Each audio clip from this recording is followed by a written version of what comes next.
नमस्कार प्रेक्षकांनो, सावळ्याची जणू सावळी या मालिकेच्या येणाऱ्या भागामध्ये जबरदस्त असा ट्विस्ट येणार आहे. तर प्रेक्षकांनो, आपण बघितलं इथे सारंगला सावळीच्या आवाजाचं सत्य समजलेलं असतं आणि त्यानंतर प्रेक्षकांनो, सारंगला या गोष्टीचं वाईटसुद्धा वाटतं की सावळीने आपल्याला तिच्या आवाजाचं सत्य का नाही बरं सांगितलं. पण प्रेक्षकांनो, तिच्यावरती कुठल्याही पद्धतीचा राग न ठेवता सावळीने हे नेमकं कशासाठी केलं हे त्याने शोधून काढण्याचा प्रयत्न केला आणि त्यानंतर सत्य समजल्यानंतर सारंगने सावळीच्या आवाजाला न्याय मिळवून देण्याचा प्रयत्न केला आणि प्रेक्षकांनो, त्याचा हा प्रयत्न यशस्वीसुद्धा झाला. 9 तारखेला इथे ताराच्या गाण्याच्या स्पर्धेच्या दिवशीच इथे आता सावळीच्या आवाजाचं सत्य सारंगमुळे अख्ख्या जगासमोर आलेलं असतं आणि तेव्हा प्रेक्षकांनो, इथे आता सारंगने संपूर्ण जगाला दाखवून दिलेलं असतं की ज्या आवाजाचे तुम्ही सगळेजण फॅन आहात, तो आवाज ताराचा नसून तो सावळीचा आवाज आहे, माझ्या सावळीचा. ताराचा फक्त चेहरा आहे आणि तिच्या त्या मधुर गाण्यामागे दुसरं तिसरं कुणी नाही तर सावळीचा आवाज आहे, हे आता सत्य जगासमोर आलेलं असतं. तर प्रेक्षकांनो, येणाऱ्या भागामध्ये सारंगने सावळीच्या आवाजाचं सत्य हे जगाच्या समोर आणलेलंच असतं, पण त्याचबरोबर सावळीला भैरवीच्या या वचनातून मोकळं केलेलं असतं. इथे आता सावळीने टोकाचं पाऊल उचललेलं असतं. जो काही चेक सावळीला मिळालेला असतो, तो चेक ती स्वतःकडे न ठेवता भैरवीच्या हातामध्ये सुपूर्द करते आणि त्याचबरोबर भैरवीने तिच्या हातामध्ये बांधलेला जो काही दोरा आहे तो आता सावळीने सोडून इथे भैरवीच्या हातामध्ये दिलेला असतो आणि ती आता वचनातून मोकळी झालेली असते. कारण प्रेक्षकांनो, इथे आता भरभरून प्रेम तिला लोकांनी दिलेलं असतं. तिच्या आवाजावरती प्रेम करणारे सगळे लोक तिच्या पाठीशी खंबीरपणे उभे आहेत आणि त्याचबरोबर तिचा नवरा आणि संपूर्ण मेहेंदळे कुटुंब सावळीच्या पाठीमागे खंबीरपणे उभे आहेत. हे बघितल्यानंतर सावळीचा आत्मविश्वास वाढलेला असतो. आत्तापर्यंत आपल्या आवाजाचा फायदा फक्त भैरवीने स्वतःसाठी करून घेतला आणि त्या बदल्यात ती आपल्या कुटुंबाला पैसे देत आली. या गोष्टीची जाणीव सारंगने आता इथे सावळीला करून दिलेली असते आणि तेव्हा प्रेक्षकांनो, येणाऱ्या भागामध्ये इथे सारंगने आता सावळीला जगासमोर उभं केलेलं असतं खरी गायिका म्हणून. तर प्रेक्षकांनो, येणाऱ्या भागामध्ये कशा पद्धतीने या गोष्टी पुढे घडत जातात, उलगडत जातात, आपण सविस्तरपणे बघूया. प्रेक्षकांनो, आपण बघितलं इथे आता सावळी रियाज करत असते आणि तारा फक्त तिथे जाऊन बसत असते. फक्त ताराला ती गाणी पाठ व्हावी, कारण सावळी ज्या पद्धतीने गाणं गाईल तसं तोंड इथे आता ताराला हलवायचं असतं आणि त्यामुळे प्रेक्षकांनो, इथे आता ताराला ते गाणंसुद्धा नको वाटत असतं, कारण तिला तिचं करिअर ॲक्टिंगमध्ये करायचं आहे. पण भैरवी वजे हिच्या आता दबावामुळे इथे आता तिला गाण्यासाठी उभं राहावं लागतं. तीसुद्धा सावळीला म्हणत असते की ह्या सगळ्यातून आपण बाहेर पडूया. तारालासुद्धा हे गाणं आता नकोसं वाटतंय, कारण खरी गायिका सावळी आहे, तारा नाही. याची जाणीव कुठेतरी ताराला झालेली असते. ती म्हणते, हे खोटं जगासमोर येण्यापेक्षा आणि नालस्ती होण्यापेक्षा मी गाणं बंद करून टाकते. पण भैरवी असं होऊ देत नाही. मग शेवटीला नियतीच्या मनामध्ये आलेलं असतं की भैरवी काही ऐकणार नाही आणि म्हणून हे सत्य सारंगला समजलेलं असतं. तेव्हा प्रेक्षकांनो, इथे आता सारंगला महत्त्वाचं काम असल्यामुळे तो भैरवीच्या इथे गेलेला असतो आणि तेव्हाच तिथे रियाजाला बसलेली सावळी त्याच्या दृष्टीस पडते आणि त्याला कळतं खरी गायिका तर सावळी आहे. तिने इथे गायलेलं अभंग त्याला आठवतं. इतका मधुर आणि सुरेख आवाज माझ्या सावळीचा आहे, हे मला का कळलं नाही.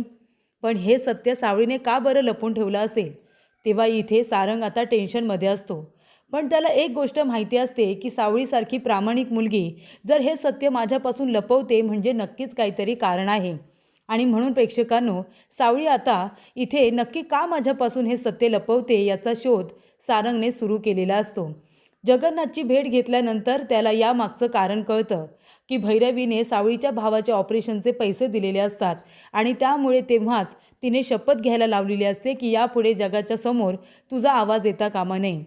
माझी मुलगी उभी राहणार, आवाज मात्र तुझा असणार आणि त्या बदल्यात मी तुझ्या कुटुंबाला पैसे देत राहीन, असं त्यांच्यामध्ये डील झालेलं असतं. सावळीने सुद्धा आपल्या कुटुंबाच्या परिस्थितीसाठी होकार दिलेला असतो. कारण भैरवी तिला पुढे येऊ देतच नसते. पण प्रेक्षकांनो, ही गोष्ट जेव्हा सारंगला कळते तेव्हा सारंग म्हणतो की आता भैरवीला तोंडावरती पाडणार. आणि म्हणूनच प्रेक्षकांनो, 9 तारखेला इथे ताराच्या संगीताचा कार्यक्रम आयोजित करण्यात आलेला असतो आणि खूप मोठा कार्यक्रम असतो. त्याच्यामध्ये आता तारा समोर उभी राहून सगळ्यांच्या समोर गाणार असते आणि सावळी तिच्या पाठीमागे उभी राहून इथे मधुर आवाजात गाणार असते.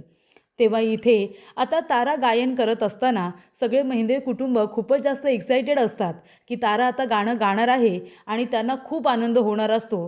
ते मनातून इथे खूप जास्त प्राऊड फील करत असतात की आमची सून इतकं सुंदर आवाजामध्ये गाणं गाते. तेव्हा इथे मेहंदे कुटुंबाला, तिलोत्तमाला, चंद्रकांत काकांना सगळ्यांना भरभरून आनंद झालेला असतो. पण शेवटीला सारंगने सत्य समोर आणायचा निर्णय घेतलेलाच असतो. त्याने इथे आता ताराच्याच वडिलांशी हात मिळवणी करून जे काही लोक त्या ठिकाणी तो कार्यक्रम भैरवीकडे घेऊन आलेले असतात त्या लोकांशी बोलून महत्त्वाचं काम केलेलं असतं. कारण इथे तारा आता समोर उभी असते आणि मध्ये एक आता लाईन असते आणि त्याच्या विरुद्ध बाजूला सावळी गाणं गाणार असते. आणि तेवढ्यातच प्रेक्षकांनो, सावळी गायला सुरुवात करते. तारा नेहमीप्रमाणे ॲक्शन करत तोंड हलवत असते आणि तेवढ्यातच मध्ये स्लायडिंग असते आणि ती स्लायडिंग प्रेक्षकांनो आता बाजूला होणार असते. आणि तेव्हाच इथे स्लायडिंग बाजूला झाल्यानंतर पाठीमागे गाणारी सावळी ही प्रेक्षकांच्या समोर येणार असते. तेव्हा प्रेक्षकांनो, इथे आता सारंगने संपूर्णपणे अरेंजमेंट केलेली असते आणि त्या लोकांना सांगितलेलं असतं की ताराने तोंड हलवायला सुरुवात केली रे केली की स्लायडिंग बाजूला गेली पाहिजे आणि खरी गायिका सावळी आहे हे जगासमोर आलं पाहिजे. आणि ही सगळी अरेंजमेंट प्रेक्षकांनो सारंगनेच केलेली असते. आत्तापर्यंत सावळी सारंगच्या पाठीमागे प्रत्येक वेळेला खंबीरपणे उभी राहिलेली असते. पण आता इथे सारंग मात्र एक नवरा म्हणून, एक चांगला व्यक्ती म्हणून सावळीच्या पाठीमागे खंबीरपणे उभा राहत तिची ओळख, तिचा आवाज जगापर्यंत पोहोचवतो.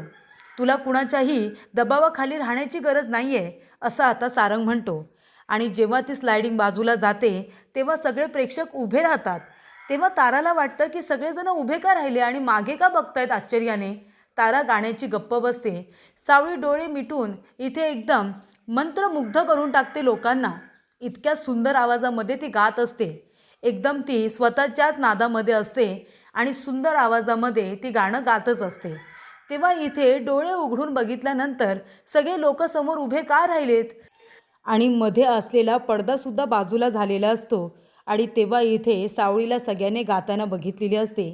सारंग आता सावळीचा हात पकडून तिला पुढे घेऊन येतो आणि म्हणत असतो, बघ सावळी, इथे लोकांना फरक पडत नाही समोर कोण गातंय. त्यांना फरक पडतो की गाणारी व्यक्ती किती सुंदर आवाजात गाते, तिच्याकडे गाण्याची किती छान कला आहे. लोकांना हे कळत नाही की ती रंगाने कशी आहे किंवा ती कशी दिसते, ते मॅटर करत नाही. तर लोकांना आवाज महत्त्वाचा वाटतो. अजूनही लोक कलेला महत्त्व देतात, माणसाच्या दिसण्याला नाही.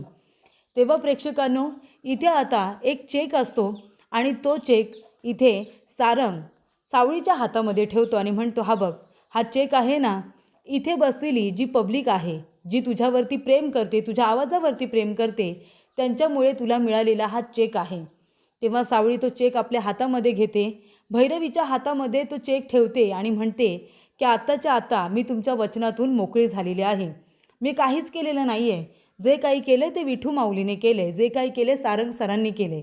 त्यामुळे मी त्यांचा आदर करते, त्यांच्या निर्णयाचा आदर करते.